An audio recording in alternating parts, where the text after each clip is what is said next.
how's it going? So, I told you guys I was going to post my updated deck list that I played in the case tournament yesterday. Actually finished with a record of 6-0. Um, Pretty much it's the same deck as you see. It's branded, but I'll go over some of the choices, some of the weird ones maybe, or questionable ones, but let's get into it. So, two white dragon, not really much has changed there. Best card in your deck. You always want to get to it. I still play two incredible Ecclesias. This card was really good for me. I enjoyed always having one in deck and then one in graveyard because sometimes I would summon one from the deck and then the one that I grab back from the graveyard I use. And then we have three Aluber. Some people they do play two, but I prefer to always be able to play, and I don't really want to brick at all. And believe it or not, there was like maybe one game or like one match where I didn't draw the greatest, but it was still good enough to play. And if I played any less of this, then I probably would have drawn a little bit worse, maybe. So for this event, I decided to play Triple Albion, and I definitely think that 3 is mandatory right now, and I just enjoy this card anyway. It's a upstart, but the main reason why I played 3 is because I was expecting a lot of cool tune, at least in the tournament, because I know the players and scene where I play at, and a lot of them would play decks like that anyway. So I just wanted to have a card that allows me to fix my hand. So to keep cards unknown to them. And it came up as like extra 3 copies of Albaz, believe it or not. 2 Cartesia. I think this is enough. Handful of times I banished it. Other than that, it was cool. It was a starter, but there's maybe like one game where I actually had to normal summon this to try to play, and she ended up getting Harmonia, but it is what it is. I still was able to play though. Quim. Okay, so this card lives in my hand. I thought OG Albaz did, but no. Every match that I played, I just opened this card. I'm like, ugh. It's like it still works, but I would prefer to have her in the deck. OG Albaz. Not much to say about this one. This card was cracked, as I've always thought. Lumber Carrier. I used the negate from the field a lot that day, and it was pretty good. One Dogmatica Ecclesia. I think in pure branded, you just gotta play this card right now. It's good. And then I still play the 2 Bystials. Magnamut, obviously, because it fixes your hands, and it's a broken card. It searches any dragon. It literally searches your starter, which is the best card in your deck. So I definitely think it belongs in the main deck. And then Saronir is still insane too for chain blocking. It doesn't come up as much as what it used to, but it's still good.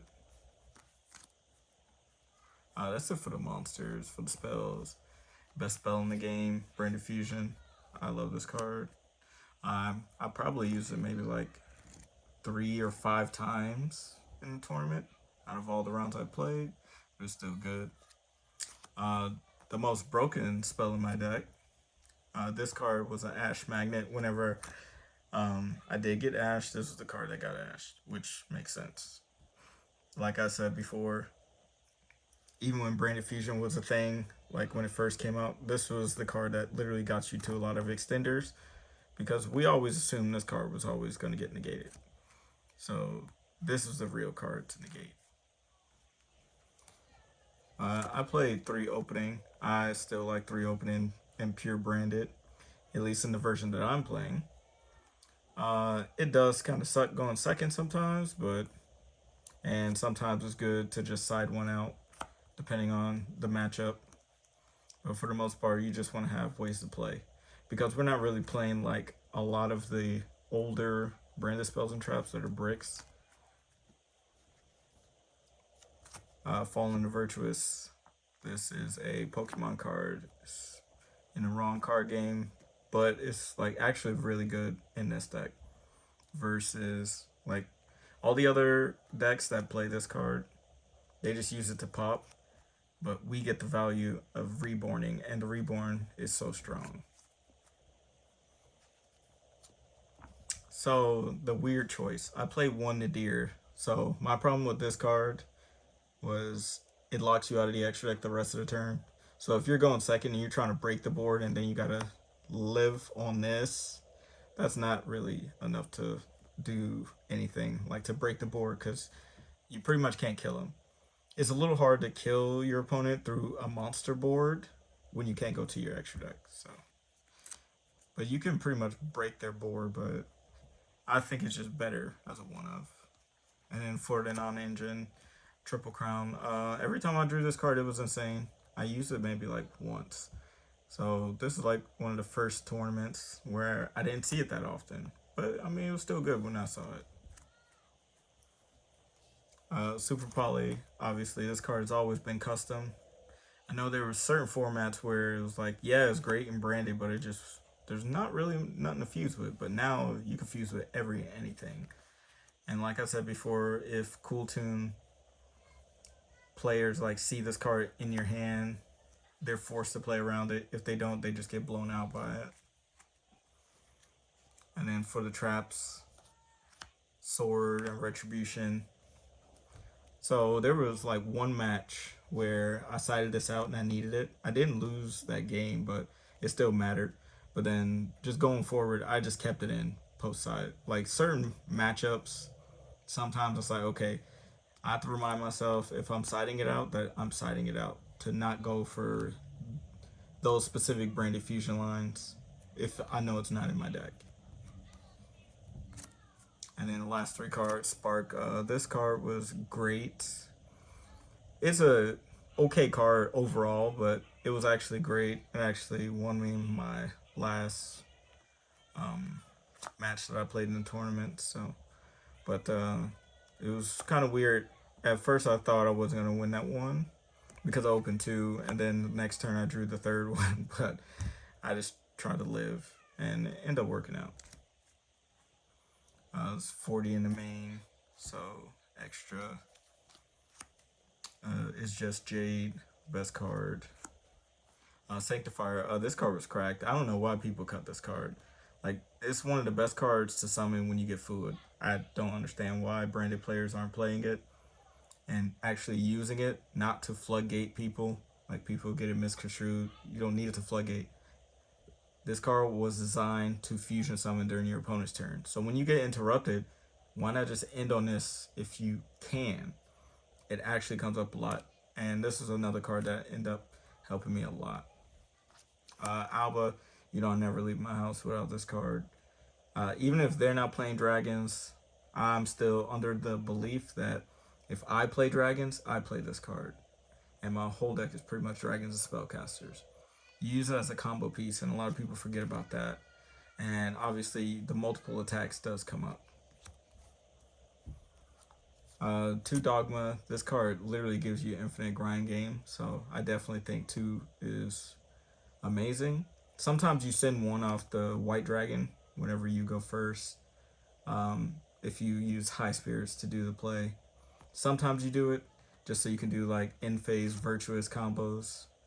But it's really good. Just using 1 to shuffle back the other. 2, Albion. This card, obviously, no introduction needed. I can see something happening to this card in the future, unfortunately, but this card is amazing. Lubellion, the least summon card in my extra deck, but I will not cut this card because there are lines where it just comes up. And I did summon it like twice. And it did matter. Titaniclad, this card is really good too. I didn't hard summon it, but I used it to summon White Albaz from the deck if I couldn't get to it, or Dogmatica Ecclesia. so you can do virtuous combos during the end phase. Rimbrum, I was doing a test match with a friend before the tournament, just helping him with the mirror match, and this card's really good in the mirror, but we all know that. Two Dust Dragons. Obviously, with the higher spell caster count, you definitely want to play this. And I use both of them multiple games at a time, so I thought that was cool. I'm still playing the Star Source Dragon. I don't think you should cut this card. Even though it is cuttable, you're just going to get queued into a back row deck, and then you're just not going to have any main deck outs to the back row and lose games you shouldn't lose. So I think this is awesome. And speaking of round one, I actually, it was oddly enough, I did get skill drain. Game one, like queued into a match, played against Odeon round one, and got skill drain flipped on me. But obviously, I know how to play around it even without this card. But yeah. And then MVP, Secretarian Dragon. This card was nuts. Obviously, I put it in because I was expecting Draco Tail, and there was one at least in the room, but there's a lot of spellcaster decks right now and a lot of dragon decks right now, and this just forces them to virtuous this if they play it, and if they don't play virtuous, they have like a hard time outing this card, and it's just insane for putting back your extra deck monsters too. There was a couple times I would use a Secretarian, target this, and like White Dragon, put her back, and then summon the White Dragon, then get Ecclesia. It was insane. And the last card, obviously, Ecclesia and the Dark Dragon. Need this card. It's definitely one of the best extra deck cards this deck's ever got. Alright, for the side deck, it's kind of janky, but we'll go over it. So I'll play 3-4 Yester Common because I don't really care. I don't really care for the Charmy cards. They're good, but I have a bad relationship with hand traps. I always draw them at the wrong time. But I decided, you know what, I'd rather not main this card, but if I know I'm going second, it's going in my deck. The problem was the last 3 slots went to Spark. So it was either Spark or Fua. I just preferred Spark, and I don't regret it. Because Fua gets Ash, you can't really like Ash this card. Yeah, it's good going second. And if I know this hurts my opponent more than Spark, I usually just swap the Sparks out for these. And if I do want to board these in, the Sparks come out immediately. Even though you technically can play them together, but the worst feeling is having both of these. Like, if you use Spark and then you draw this for turn, you can't ever use this card. Like, if you activated this from hand, you could just never use it. So I just didn't want to risk it, so I didn't.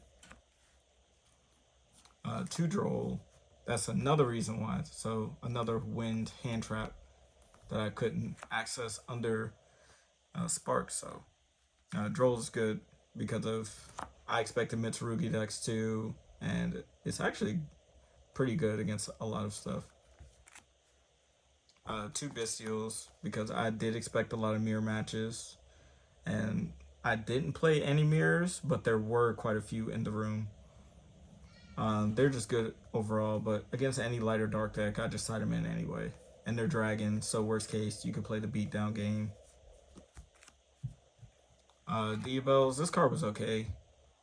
I only summoned it round 1 against the Odeon deck, so it's cool. And I only ever use her effect to pop their field spell, not their spells and traps in the back row. And then for the back row hate, so definitely 3 Lightning Storm and a Duster.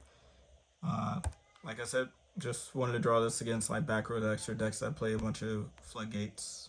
And then evenly because people don't play around it, and this card has become a lot more insane now, especially in the mirror match. Nobody's playing Sanctifier anymore, so you're literally just gonna always just take their life savings with this card because they don't play around it. They just literally play into it.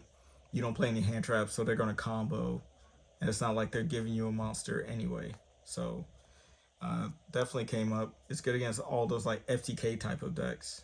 and I expected the Power Patron deck, and I really just didn't want to sit there and deal with Sloth and Lechery, which would have been an abysmal time. So it was just better to just have this card, because there's no like spell and trap negates really.